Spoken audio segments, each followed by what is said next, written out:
Sentez-vous à l'aise de manger? C'est l'heure du dîner, c'est important, les besoins physiologiques. Boire, manger, nous, on ne regarde pas ça, en fait. Alors, sentez-vous à l'aise de faire ce que vous avez besoin de faire pour vous pendant que vous écoutez. Et donc, nous vous souhaitons la bienvenue pour ce 6e Discuss and Digest. On est très, très heureuse de vous accueillir sur la question des safe spaces. D'ailleurs, on voulait juste mentionner que il y avait eu un petit glissement dans la traduction dans le bulletin parce que pour nous, les safe spaces, on n'avait pas la meilleure traduction francophone, mais certainement que les espaces sécurisés, ça nous mettait un peu mal à l'aise parce qu'on pourra en parler tout à l'heure. Ce n'était pas la traduction souhaitée puisque ça peut appeler à autre chose. On va garder pour nous, même quand on va parler en français, le mot safe space. Parce que ce concept-là fait référence à certains éléments qu'on va vous présenter. So it's going to be about safe space today. Very happy to see you for the 6th Discuss and Digest. I just wanted to go over a couple of things before we begin. And I will be presenting a little bit about how we go in the Discuss and Digest. For those of you who are new, I'll talk about, I want to present the panelists for today, and then I'll just have a tiny brief introduction because we really want to go in the conversation with the panelists. And you are also, all of you, welcome to joining in the language of your choice. Vous pouvez intervenir en français, en anglais, au courant de l'échange, soit en levant la main ou en indiquant des choses. Là, vous pouvez écrire dans le clavardage. Là, feel free to write in the chat as well. Les objectifs des Discuss and Digest, évidemment, c'est qu'on puisse apprendre ensemble, désapprendre ensemble, réfléchir ensemble et échanger là, sur des sujets qui touchent à la diversité, l'équité, l'inclusion et l'appartenance. Entre autres. So we just want to make sure that we can learn, unlearn, co-learn together on those topics.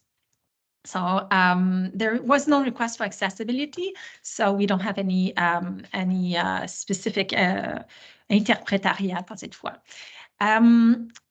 Donc, on commence le sujet dans les Discuss and Digest with the panelists, and then you're welcome to join the conversation. We want to set the table for the conversation to happen with the panelists that we have today. We want to make sure also that because we're hoping to co-learn together, that we invite you to lean into curiosity. And so if you notice judgment on the topics that we're talking, we're sort of like inviting you to turn that judgment into curiosity. And so Christina will be putting in the chat some prompts that are un guide ou des indications, comment on dit ça, des guidelines for having the best conversations. So we're trying to foster an inclusive mindset and encourage you to engage in an inclusive way in the conversation as well. Donc, sans plus tarder, aussi, je vais mentionner que la session va être enregistrée. Je pense que c'est déjà commencé. Je vois que Christina fait oui de la tête. Alors, merci Christina. Et l'objectif de l'enregistrement, c'est pour d'autres membres de notre communauté interne seulement, donc des employés, des étudiants stagiaires ou des résidents qui voudraient voir l'échange d'aujourd'hui, mais ce n'est pas offert à la population à l'extérieur de notre CIUS. So let me please introduce our speakers for today. Aisha Sevright, qui est Community Organizer and Co-Director at Black Mental Health Connection Montreal. Hello, Aisha. Hello, everyone. Welcome. I'm going to present Aisha a little bit more in detail. She is an imaginative and solution-oriented project coordinator who believes supporting mental health through non-hierarchical and anti-oppressive organizing is a critical step towards meaningful change and better future for us all. Aisha brings a deeply grounded perspective on equity, intersectionality, and neurodiversity in her work to destigmatize mental health within the Black community through her lived experience, community organizing, and as a co-director of Black Mental Health Connections Montreal. Very happy to have you. Je vais vous présenter ensuite Jannick Johnson-Lafleur, qui est chercheuse d'établissement à l'Institut universitaire Sherpa, associée à notre CIUS. Donc, elle est formée en anthropologie et en psychiatrie transculturelle. Jannick est chercheuse d'établissement, donc à Sherpa, et ses travaux portent principalement sur le vécu des différents acteurs du domaine de la santé et des services sociaux au Québec et sur les besoins des intervenants en termes de ressources et de formation en interculturel. Elle s'intéresse également à la construction des savoirs qui sous-tendent les pratiques psychosociales professionnelles, aux questions de polarisation sociale et de radicalisation violente, et aux approches participatives et décoloniales, ainsi qu'au pouvoir des images et de l'art. Bienvenue, Jannick. Merci d'être avec nous. Merci. Bonjour tout le monde. Et nous avons aussi Mélanie Kinsella, qui est chef d'administration de programme au service spécifique en santé mentale adulte. Mélanie possède un baccalauréat en relations humaines et sciences politiques, ainsi qu'une maîtrise en travail social. Au cours des 10 dernières années, elle a travaillé en Colombie-Britannique dans le domaine de la santé mentale, des personnes âgées, ainsi qu'auprès de jeunes ayant des limitations physiques et cognitives. Elle occupe la fonction de chef d'administration de programme santé mentale adulte depuis janvier 2023 dans notre CIUS. Bonjour Mélanie. Hi and welcome. Hi, thank you for having me. Yay, we're very happy to have the three of you. Thank you so much for being here. I'm going to introduce quickly, very briefly, the topic of safe space and why we wanted to talk about safe space today. Our last Discuss and Digest was on the topic of belonging. Alors, on a parlé d'appartenance et là, on trouvait qu'il y avait un bon pont à faire avec la question des safe space. Who's belonging into what space according to whom? Who can feel safe in the space according to whom? These are questions that our community is also feeling like these questions are alive for them. Alors, dans l'idée aujourd'hui de parler des espaces, des safe spaces, ce qu'on voulait faire, c'est se permettre de se questionner sur le concept du safe space, d'être dans la réflexivité, to be a little bit, maybe we can also be a little bit critical about the concept of safe space. So we wanted to leave the space open to have a really reflexive conversation around this topic. And so to begin that journey, we thought it would be interesting to bring a definition that comes from research. And it's not the only definition. Comme vous savez, dans la recherche, on peut proposer plein de sortes de définitions, mais je vais vous lire une définition en anglais qui est une définition de ce que c'est supposément un safe space. Puis ensuite, on pourra construire et déconstruire ensemble la question des safe space. La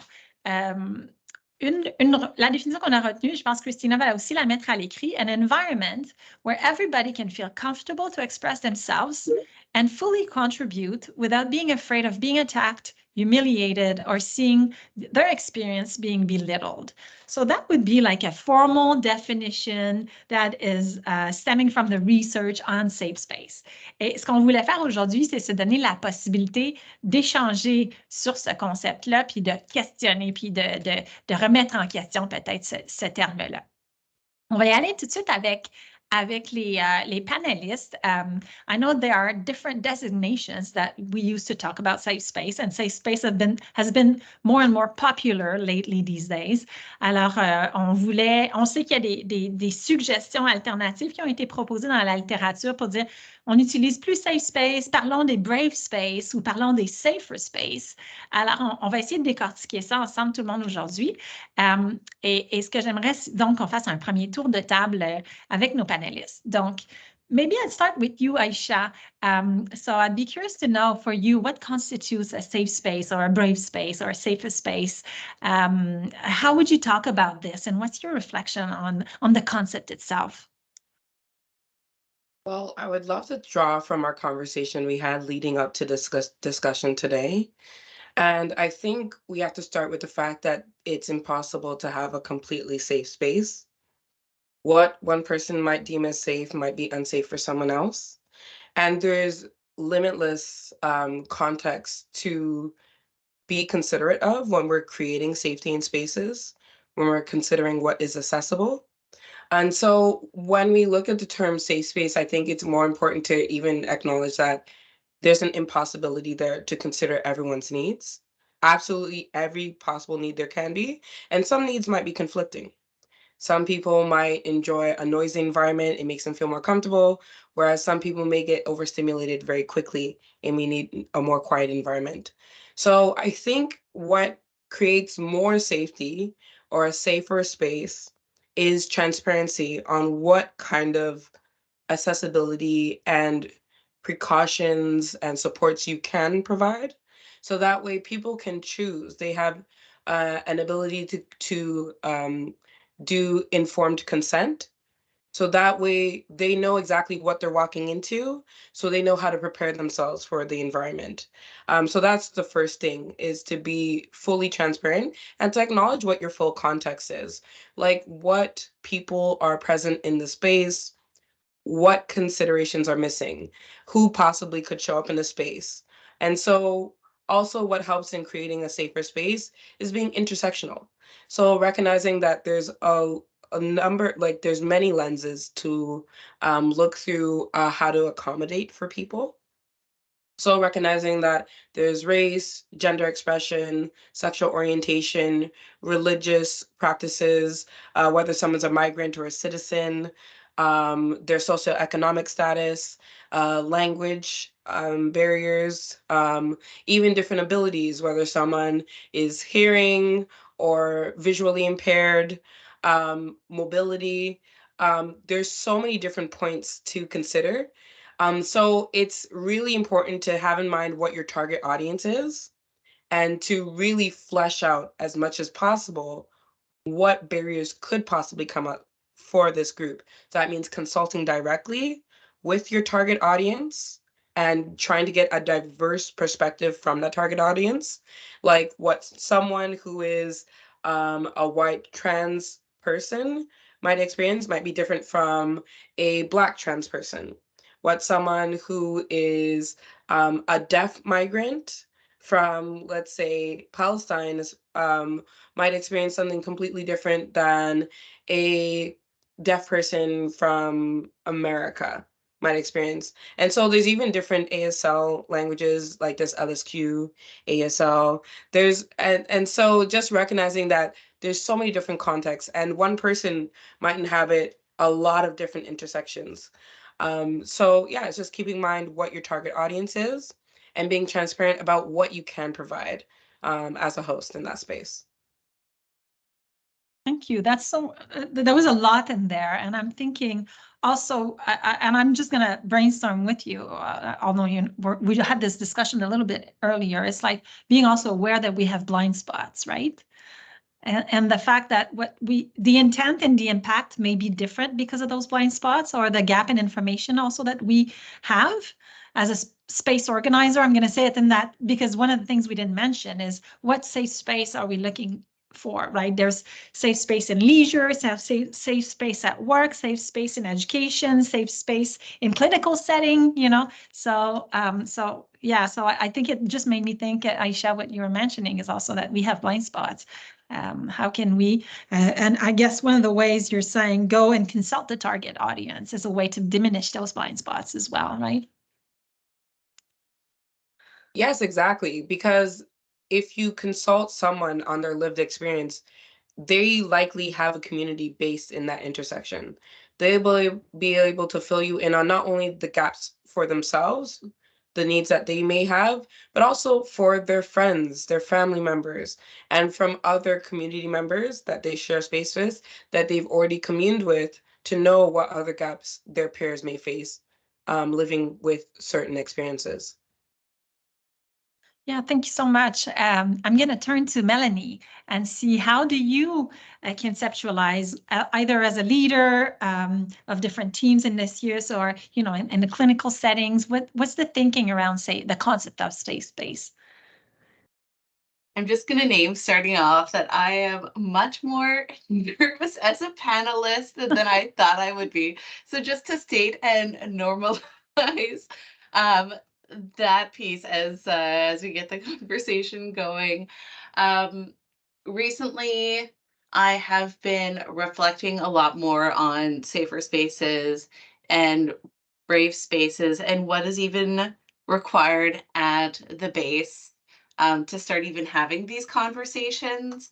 I recently, or I'm in process of taking some courses through UBC around identity and intersectionality, and also looking at intercultural competence in leadership, and sometimes looking at what do we need at the foundation to even start having these discussions around courage and creating the opportunity around discussion for safer spaces or brave spaces. And I think a lot of it begins with the workplace and the team culture to begin with. So these are things where it can't be rushed, and leaning on brilliant words said by my team members and colleagues that slow is fast. So as a manager and looking longer term, there's a lot of looking at what do we need to do first within our own teams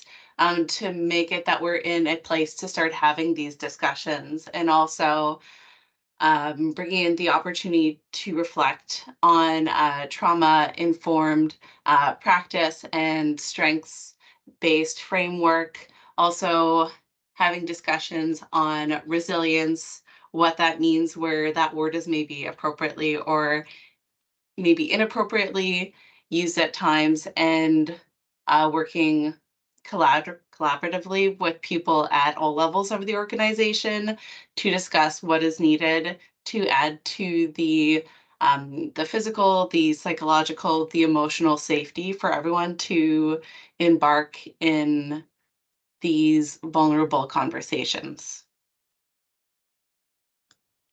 Thank you for bringing that, Melanie. I want to rebound on some of the elements that you're mentioning, but I'm going to wait a little longer because I'm curious to turn to Yannick et puis voir un petit peu avec toi, Yannick, comment tu conceptualises ou comment dans ton travail de chercheuse, tu conceptualises les espaces safe space. Je ne sais pas si c'est un mot que tu utilises ou comment toi tu as réfléchi à cette question.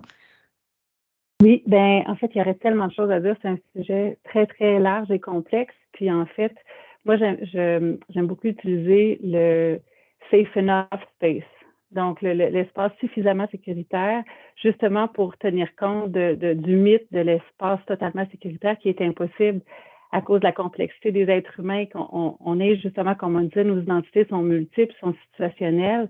Fait que c'est sûr que dans toute rencontre humaine ou dans tout contexte, on va être, selon certaines appartenances à des communautés, en posture de majoritaire ou de minoritaire, comme femme, comme, etc., comme mes collègues panélistes l'ont bien expliqué.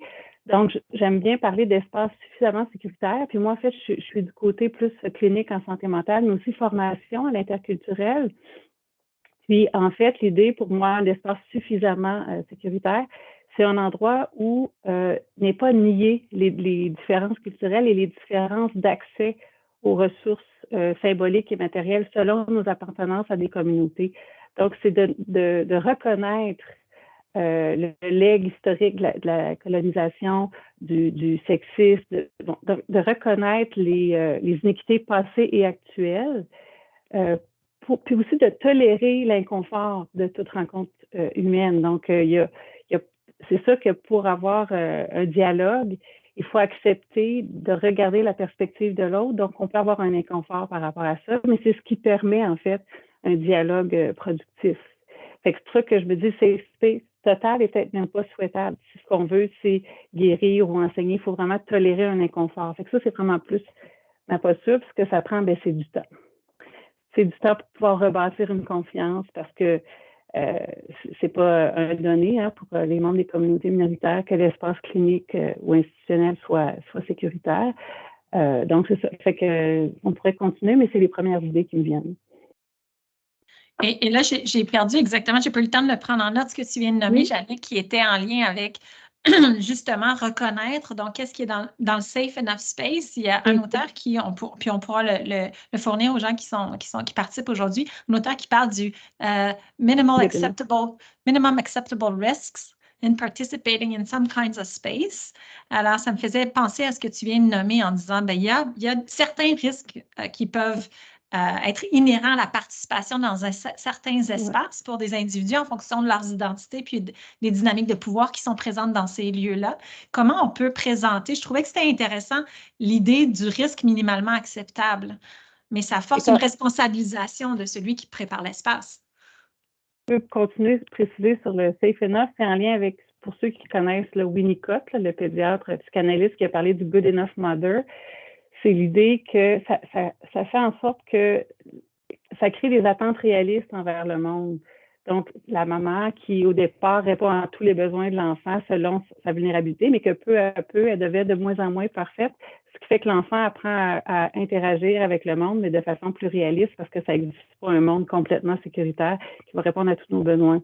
Donc, ça évite la déception. Fait que c'est dans ce sens-là de safe enough qui crée des attentes beaucoup plus réalistes, donc beaucoup moins de déception et éventuellement de colère face à ça, là, face à l'impossibilité d'être complètement en sécurité. Mais oui, ça prend enough, donc du respect, ça prend des règles de base, là, donc dans le enough, safe enough. Mais qui m'amène à poser la question, like, if we think about what's the enough, what's the minimal threshold, are there any minimal requirements or conditions or ingredients to create such spaces? And if so, what would they be, in those spaces to be safe enough or safer than what? So I don't know if someone wants to jump in. Aisha? Yes, I like the idea of safe enough. And well, even in how we designed, how we create supports at Black Mental Health Connections, we really sat there with a consultant to really define what our values were.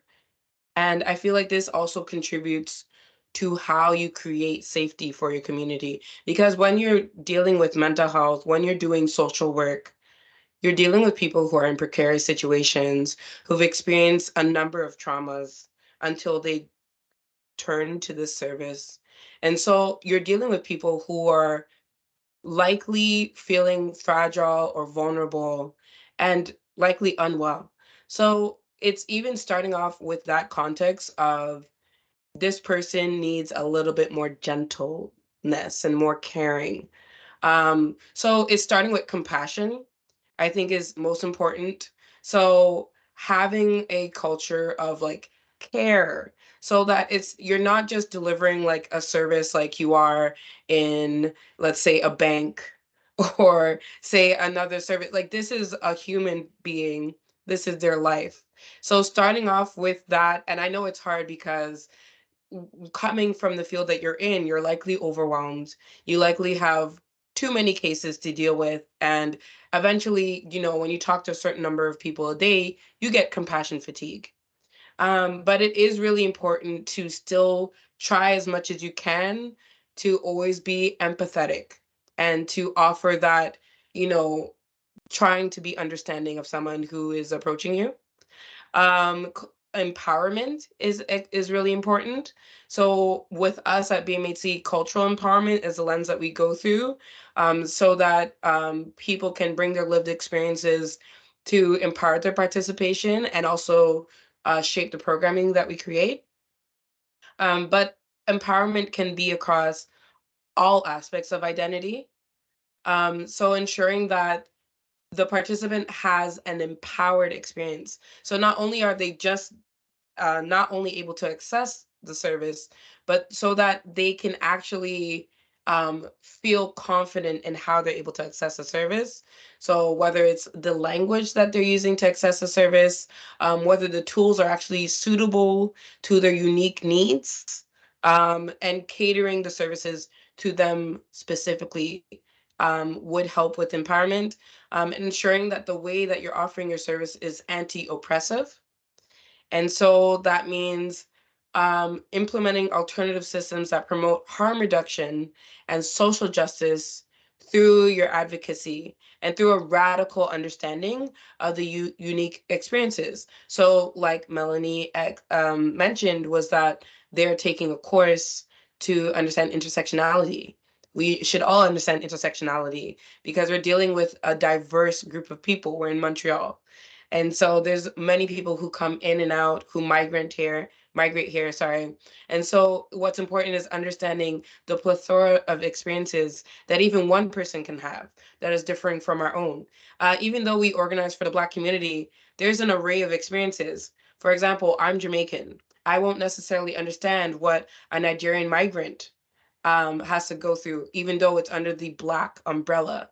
And so it's understanding, even within a culture, even within a race, even within a gender, even within a sexual orientation, there's an array of experiences that we ourselves might not understand completely. So understanding intersectionality will give us that lens to be open to the differing experiences and to leave room to compensate for that. And yeah, lastly is cultural competency. But I think intersectionality kind of covers this. It's like, once we understand the diversity in experiences that even one person can hold, then we can do as much as we can to be considerate of those experiences. Yeah, and when you say considerate, I'm reading through the lines, to adapt, right? So adapt to the needs, adapt to the realities, adapt to the other. As much as possible, because I understand also doing social work, it can be a rigid system that you have to operate within, but as much as possible, like even encouraging focus groups, like I said in our previous discussion, with the larger demographic that you're serving, especially like if you're in areas like the Park X extension or NDG or Côte-de-Neige or Little Burgundy or LaSalle, they're all going to have different needs. So consulting with the demographic will help to ensure that you're actually providing services that are suiting the demographic that you're situated in. Yeah, and to give a preview to the participants that are with us that were not at the prep meeting, we had a long conversation on the need to consult more the population we serve, and it could be the same. The same could be said for teams, right? So organizations want or institutions want to create safe spaces, but it's a quick label, right? So how about we do that extra step to see what is it that the needs may be in the room, and to be aware of power dynamics as well. So that's the pre-conversation we had, was a little bit with a critical lens of, okay, so what now? The safe space is a nice concept that is thrown around a lot, but let's think about this. How do we consult more? Melanie, I know you wanted to jump in the conversation. So we were asking the question of the minimal required ingredients or the favorable conditions for a safer space to arise or to be possible. Yeah, I think that a lot of my initial thoughts have already been covered so well by Aisha in terms of starting from a place of kindness and empathy when having the humbling experience of entering into therapeutic relationships with people who are receiving services. I think there is, like, we don't talk about it, I don't think a lot, but I think there's a certain responsibility for people who hold power within the system, that we sometimes look at unpacking the different unearned privileges that we have as people who are providing care and trying to provide space for people obtaining services to provide feedback, also without the fear of repercussions, with expressing what their needs are when obtaining services. Yeah, and I see, Yannick, you want to jump on this? Tu peux y aller en français ou en anglais, peu importe. Puis après ça, je mets un drapeau dans cette conversation. Je voulais aussi ajouter quelque chose. Oui, on parlait des ingrédients qui sont intéressants à voir pour pouvoir permettre ce genre d'espace-là. Je pensais aussi à l'attitude d'humilité, donc d'être humble par rapport à l'expérience de l'autre. Donc d'avoir à la fois une réflexivité sur notre propre posture, mais aussi une humilité par rapport au vécu de l'autre. Puis un autre ingrédient qui est intéressant, c'est de combiner les perspectives. Parce qu'effectivement, il y a plein de perspectives, même au sein d'une même communauté. Puis c'est souvent les mêmes perspectives qu'on entend et qui sont visibles. Donc, d'être conscient de l'espèce d'hétérogénéité des communautés, puis d'essayer le plus possible de combiner les perspectives. C'est vraiment intéressant. Est-ce que tu as un exemple pour nous, Yannick, cette idée-là de combiner les perspectives? Parce que j'ai l'impression qu'il y a quelque chose qui est très clair pour toi. Est-ce que tu pourrais nous amener un peu plus loin? Je peux donner des exemples de mon travail. Par exemple, en ce moment, je co-anime une communauté de pratique en santé mentale jeunesse au Nunavik. Puis, on essaie justement de créer un espace suffisamment sécuritaire, interculturel, multilingue, tout ça, dans lequel les différents types de savoirs peuvent s'exprimer et peuvent être valorisés. Donc, des savoirs expérientiels, théoriques, des savoirs inuits, non inuits, de différentes disciplines, de différents secteurs, etc. Donc, c'est vraiment de combiner les perspectives sur une même situation pour mieux la comprendre, puis améliorer la compréhension de tout le monde, parce qu'on a toute une perspective partielle sur la réalité. Et c'est dans ce sens-là. Merci. Merci. Je me demandais si c'était ça sordine. Merci. Je pense que c'est une belle façon d'exemplifier to make sure that within the scope of a project or a conversation, we do explore those different perspectives. And I think that's giving life to the idea. Thanks for that. But one thing that Melanie has mentioned that I wanted to circle back on is this fear. You said something along the lines, and I'm going to say it in my own language because it's been 2 conversations away, so my brain is a little off of that trail. But the idea that, you know, you can share something within a space, and I'm going to tie this to the conversation we had last month on belonging, because it comes down to some ingredients to feel like you belong and to feel like you can participate in a safe enough space or in a safer space. The idea of not fearing repercussions that are tied to your participation. And I just want to let this land.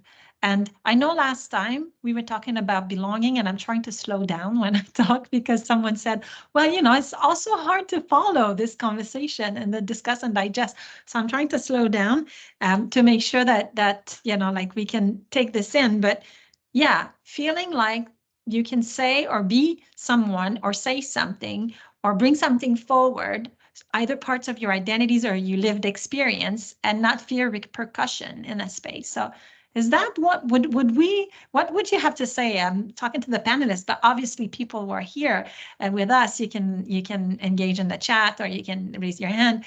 I'm just curious about that. And I see Virginia, you'd like to jump in. I thought I was gonna wait for the panel. It's all good. I feel like this is a very good topic to discuss, especially where we're talking about workspaces. So there is hierarchy, and within the hierarchy, there is that kind of fear of sometimes like, what if I get a repercussion and stuff like that. So for my past experiences, not in this series, it was a lot of like seeing the other person who has power and seeing through their actions and their ways of being humble to, like, if they made a mistake, they would talk about it and they wouldn't just be like push it under the rug and say like on to the next thing. They would have a discussion about it with the team. It's through action, right? And it's through repetition, because in the end, like, it takes time, like Melanie says. Like, it takes culture, it takes like lived experiences to know that you're within a team that helps each other, and not that, like, you know, can be toxic. So yeah. Thank you so much. Yeah, go ahead. Oh no, I was thinking about therapeutic now, because this conversation is like super interesting regarding the reflection of being therapeutic. And I'm thinking about like, how can I put that in a very professional way with my own patients? So maybe it's saying, yeah, that was a mistake. That wasn't a great strategy. Sorry, I'm not perfect. Let's try something that's better if something doesn't work, or I don't know. Interesting. Yeah, and I'm thinking, as you're mentioning this, Virginia, you know, how about cultural humility, right? Sometimes it's also about saying, hey, I don't know this about, you know, XYZ. It could be tied to wanting to learn more also, right? In a professional posture. So yeah, thank you so much for that. And no, there's no mistake in the order. Participants are welcome to take the stick as well. Wanting to see if one of the panelists wants to rebound on the question of repercussion, la peur des conséquences quand on participe à un espace, Yannick? Oui, ben ça me fait penser aux espaces d'apprentissage, parce que j'ai travaillé beaucoup sur les espaces d'apprentissage en compétences interculturelles, en groupe, puis comment c'est important que ce soit un espace dans lequel ce n'est pas pour évaluer les gens ou pour blâmer les gens Donc, c'est vraiment une suspension du jugement pour que les gens soient justement capables de s'ouvrir sur les occasions où ils ont trouvé ça difficile, où ils ont l'impression que ça n'a pas marché.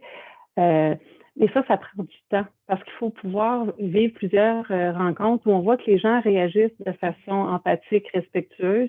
Et là, peu à peu, la confiance peut s'installer. Donc, ça prend de la continuité. Puis malheureusement, on est dans des systèmes qui ont beaucoup de discontinuité, fait que ça rend ça plus difficile parce que la confiance se base sur des vécus authentiques. Mais oui, effectivement, puis dans certaines communautés de pratique dans lesquelles j'ai participé, ben, il y a des gens qu'en groupe décidaient que les superviseurs n'étaient pas là, justement pour pouvoir être assez à l'aise d'ouvrir sur des situations qui se sont mal déroulées.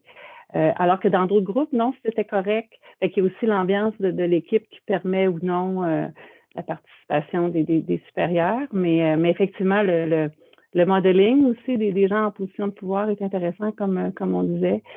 Puis la prise de position des gens qui ont accès à plus de pouvoir pour justement militer pour des changements structuraux que d'autres n'ont pas le pouvoir de faire. Fait qu'il y a toutes ces couches-là qui sont intéressantes. Mm-hmm. Yeah, ça nous amène au concept de allyship, and it brings us to how can we use different levers to get to a point of building a culture that is safe enough in the environment. I don't know if Aisha or Melanie, you wanted to add something, because I have more questions for you. Go ahead. I just had, I guess, one other thought in terms of just even the discussions around safer, brave spaces and change of culture is even just being aware of the different like language in terms that we use and how it may lead people to feel like alienated or not included in conversations as well. Yeah, that's a really good question. I like that thank you so much for bringing that element, the language element, the vocabulary element, right? How just that can foster or trigger or diminish a sense of safer space. Comment l'usage de certains mots est porteur de sens à des niveaux plus profonds et peut tout de suite mettre la table sur est-ce qu'on est dans un environnement qui est suffisamment safe ou pas. I don't know if maybe we can start about the three of you, and again, I'm inviting participants to put stuff in the chat or to raise their hand, but I don't know, Aisha, at Black Mental Health Connection, if you have like the question of the vocabulary or the language that you use, if you have some formal reflection, intentional reflection around that. Well, with BMHC, we try to be radical. So we try to go through what disability justice groups and mad justice groups have already created as best practices. So even in how we train new staff and volunteers is we have a training that includes definitions that around like what the current context of mental health management is. So for example, we live in a sanist society. So what that means is that we expect people to perform sanity. Even if they're mentally ill, we expect people to perform a certain level of sanity. But also sanity is used to discredit marginalized groups as well. So if you look at hysteria that was casted on women before women were given rights, or when you look at the fact that even in the Black community, if you're Black, then you're seen as more aggressive and therefore less credible, despite if you have credibility in what you're saying, if your tone is not being received as calm or kind, even if there's nothing wrong with your tone, people are just projecting their own ideas of how you're communicating based on how they're reading your literal identity. And it goes on and on. Just even when you look at the rates at which Indigenous and racialized mothers have their children taken away from them. Are they seen as fit parents? Do they perform sanity? Like, and what is sanity based on? It's based on a white male's definition of what sanity is. So even that's a very limited context of what sanity is. And also when even just you think about the context of our society with multiple genocides going on at once, with the amount of oppression that's happening for any individual at any given time, why should anyone perform sanity? And so even even in how we speak, we veer away from pathological talk when it comes to mental health. So we lead with person first language versus diagnosis first. So instead of saying this depressed person or this bipolar person, we say a person with a bipolar diagnosis, or we say this person who lives with depression, or even if it's within the diagnosis, so post-traumatic stress disorder. We'll use the diagnosis in clarity in discussion, but we won't say this person is disordered or mentally ill. We're going to say this person has this lived experience of having post-traumatic stress disorder, or this diagnosis of, or we veer away from any terminology that depicts a person of suffering with a diagnosis, just because that's also very biased language. Who says just because I have schizophrenia that I'm suffering? Maybe I have more difficulties because the way society expects me to perform sanity, but that doesn't mean I'm unhappy necessarily, or that I'm suffering because of this diagnosis. So even it's shifting the way that we look at how we talk about neurodiversity versus mental illness, because that's what we're talking about here when we talk about mental health. It's not that some people are sane and normal and some people are insane and abnormal. We're talking about a diversity of experiences. So similar to intersectionality, that someone's going to have a very different experience in that body. Each mind is unique. Everyone's had a different experience, even if you grew up in the same household. No child is parented the same, even by the same parents. So it's understanding that we're all neurodiverse. And so it's speaking about the uniqueness of each mind, where each of our minds is like a fingerprint, in that no two minds are exactly the same. And so instead of like and I liked kind of the terms that were mentioned in the write-up that you gave us. I'm sorry, I forgot what this is called, but moving away from the binary of dangerous and safe to just contextualizing what it is, just describing what it is, instead of moralizing what these different experiences are. And that can be used by changing our language. But I would advise everyone here on this call who works in mental health, who is a practitioner and does social work, to look up what MAD and disability justice has to say, these organizing groups have to say about sanism and the language that we should use in discussing these things, so that we can make it just more inviting to be of a different lived experience mentally, instead of marginalizing them through our language. And we can certainly provide some links, perhaps when we reach out to participants after the event, to direct them with some sources. And I had so many thoughts while you were talking, and I was thinking some of the conversation we're having is really gearing up towards a conversation, or a future conversation on, I'll say it in French because I'm not sure how it translates or I can pronounce it, but le courant de la normalisation versus le paradigme de la dénormalisation. Si on est dans un paradigme de normalisation, well, there's a norm and then people are outside the norm, right? That's a way we can see the world in, where it creates inclusion and exclusion. And so, si on va vers une dénormalisation, on est dans une compréhension plus large d'une diversité humaine. Ben, c'est sûr, c'est un idéal, right? It's aspirational, but it's also food for thoughts in the way we relate to others, and and diversity as a concept.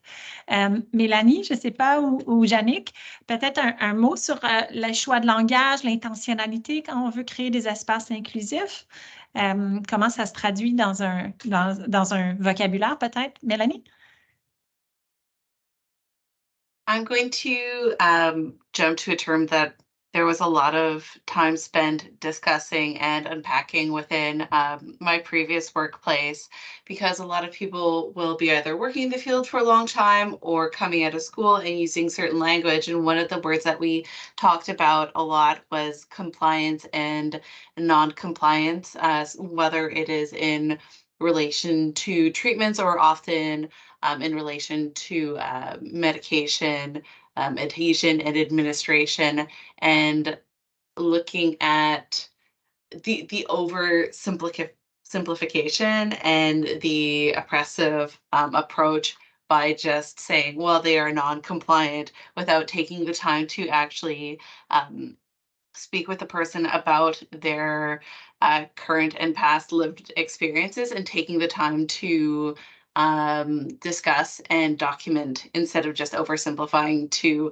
non-compliant, which is often harmful to patients. And then it further looks at the whole idea of what is like the good patient, and people feeling that they have to show up as the model patient. You have to show up dressed a certain way to have your experiences legitimized. You need someone accompanying you to your appointment to actually validate with your doctor that the pain that you're experiencing is actually valid and real.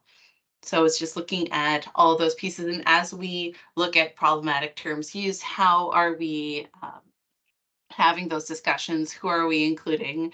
And how are we moving towards better?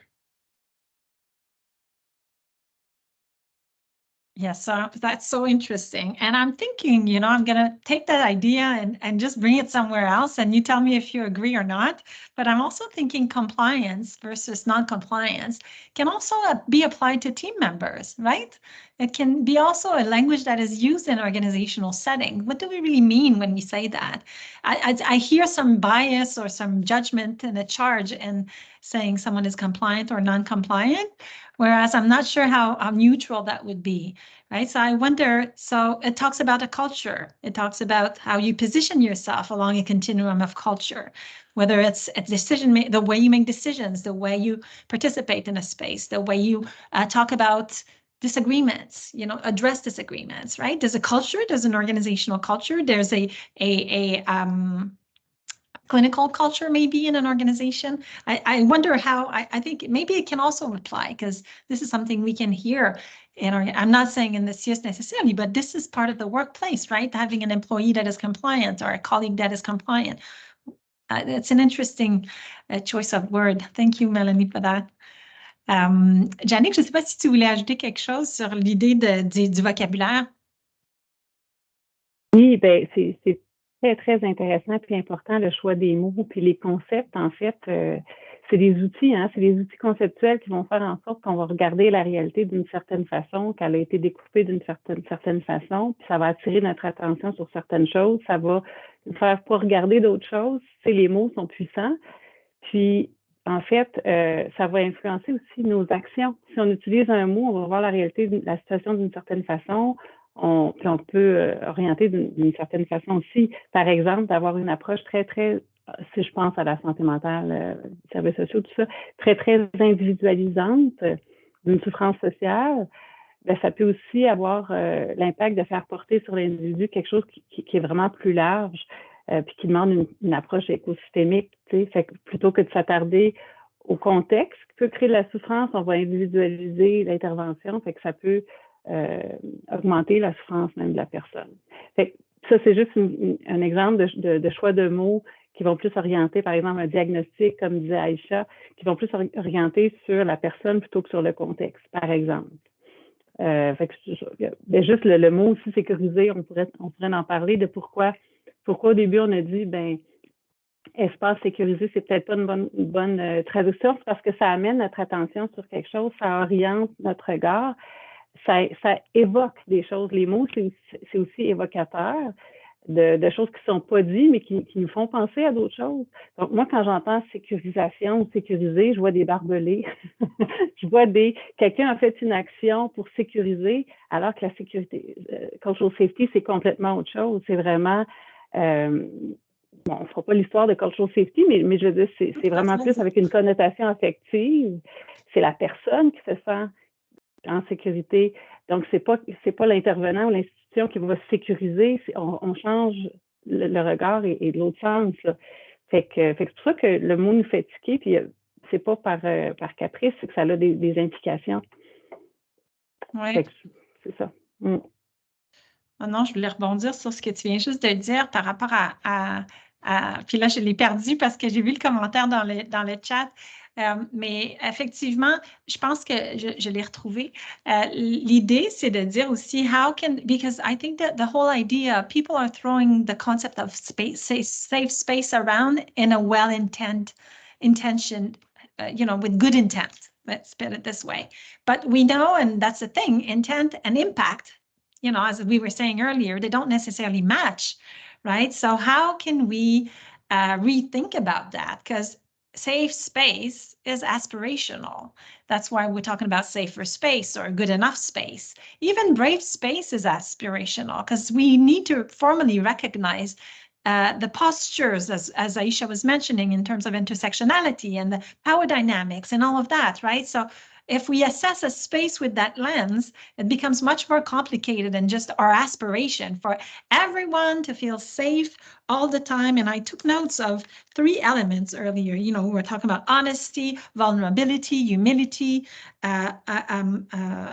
This is not as easy as it sounds, right? It's not because I have the intention to provide such a space that it's going to happen. And there's a huge gap there that we need to be mindful of when we freely and even with good intention speak about that. And Melanie, j'ai vu ta main, and I just want to tie it up to the comment in the chat, which is the us against them syndrome in healthcare. I don't know exactly what this refers to, so Virginia, feel free to jump in later if you want. Me, us versus them, or them versus us, is also a posture of minimization, right? And in that posture, we'll tend to use some words that are othering also. Alors, il y a toute cette dynamique-là aussi qui est présente dans les espaces qu'on veut sécuritaires.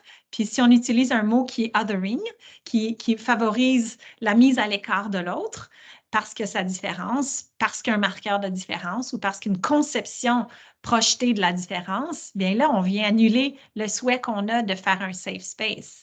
Anyway, so that's just a thought. Melanie, you lowered your hand. Can I go to Susan and Virginia and come back to you? Yes, Susan.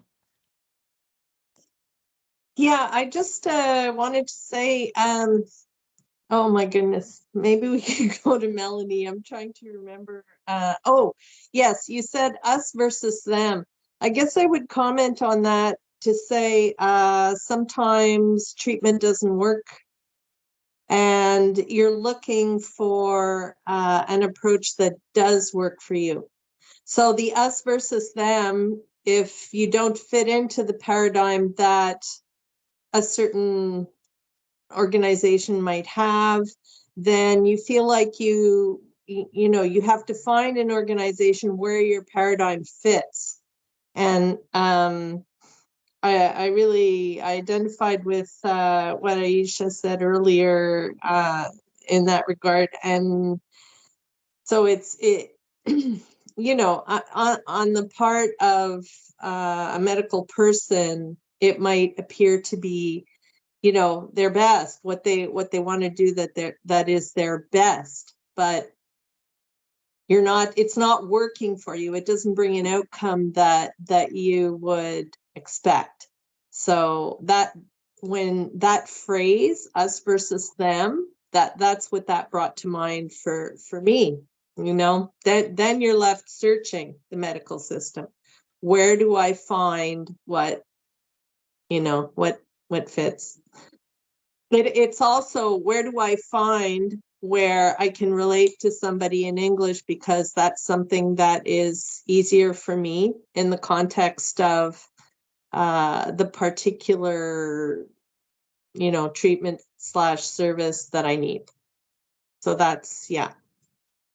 Yeah, thank you so much for that, Susan. And this is something, Aisha, remember we discussed in the prep meeting, because Black your organization is specifically targeting services also for the Anglophone community, right? So that dimension of language was also present in terms of feeling safe enough or safer in an environment given the language we have and the stakes that are present in that space. Virginia, do you want to add something? Yeah, regarding saying syndrome, it's not in any paper. Like, that's just me. That's how like, I have friends that are nurses, and the way they talk about patients, like, it's very like they're putting their care onto the person, and it made me think of like the non-compliant client and not like discovering like what's the obstacle towards you taking that medication, all that stuff, and instead of just like agreeing to an order, a prescription. So that's why the us and them and stuff. And I can also see that in a team, right? Of like, if you're not doing exactly what all the other people are doing, because you have different values, you were taught differently with your profession, then you're not in the mold. You're kind of outside of it. So you're not seen as like, yeah, anyways. But there's no syndrome. It's just how I've like conceptualized it when talking to other professionals. Yeah. But I think it weaves in so many things that we discussed, right? The perceived norm, the social scripts, the what's the space for having that person-centered approach, right? What does that really mean? Because that's what we're trying to do in healthcare and in other places, right? And sometimes, and I'm going to give you my impression, but I may be off the left field, so anyone feel free to jump in. But I think there's also a repetition or a mirroring of the organizational systemic functioning that has nothing to do with the intention of being people-centered, mais en réalité, on reflète à peut-être nos usagers ou à nos collègues comment le système interagit avec nous, which is top-down formatting. We want this, and it's now, So I wonder if in healthcare, people are so busy and they have such a large charge mentally that sometimes it's not even a matter of intent. It's just the reproduction. It's like this isomorphic process, right? Reproduction in a small part of a bigger whole. Anyway, Yannick? Oui, je vais juste rebondir sur ce que tu disais par rapport à us, them, puis comment justement dans le monde médical, il y a une expertise clinique qui est là, puis des fois ça marche pas. Puis une piste de solution, c'est vraiment de changer la perception, de dire, ben oui, il y a une expertise clinique, mais il y a aussi une expertise des conditions de vie de la personne, des conditions de possibilité pour que l'intervention clinique fonctionne. Et ça, c'est seulement la personne qui l'a.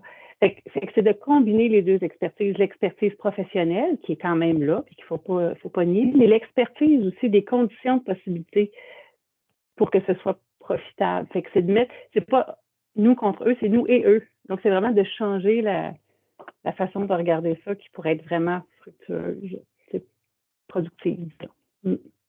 Well, that could be the topic of another Discuss and Digest, because we're coming to the end of this one, and I want to honor everyone's schedule. It's at 12:59. So grateful everyone could be here. Merci à tout le monde d'avoir été avec nous aujourd'hui. Je sais qu'on n'a pas tout dit. Mélanie avait quelque chose qu'elle voulait contribuer, peut-être d'autres personnes aussi qui étaient présentes, mais n'hésitez pas à nous écrire s'il y a quoi que ce soit. Et sinon, on se voit la prochaine fois. Thank you, Aisha. Thank you, Melanie. Thank you, Yannick. Merci à Christine aussi. Thank you all for being there. If you have suggestions of topics, we'll be sending a form if you want to give us some feedback so that we can improve the Discuss and Digest. So thank you all. Have a good day. Si vous pouvez rester, Aisha, Mélanie,